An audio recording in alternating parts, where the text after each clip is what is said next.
अब चाय भारत के लिहाज से इतना महत्वपूर्ण हो जाता है क्योंकि दूसरा सबसे बड़ा प्रोड्यूसर है, पांचवा सबसे बड़ा एक्सपोर्टर है।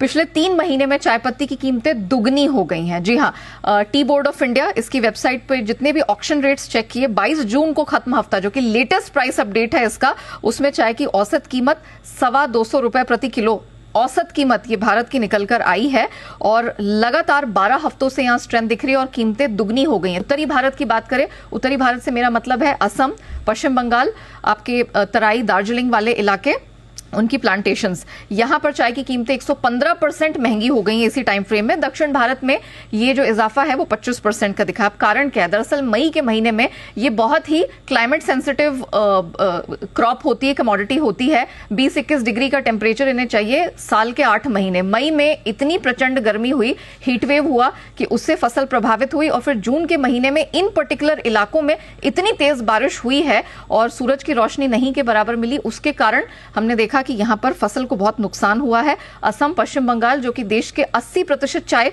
प्रोड्यूस करने के लिए जिम्मेदार हैं, जनवरी से अप्रैल के बीच में असम में 10% और पश्चिम बंगाल में 22% आउटपुट घटा है।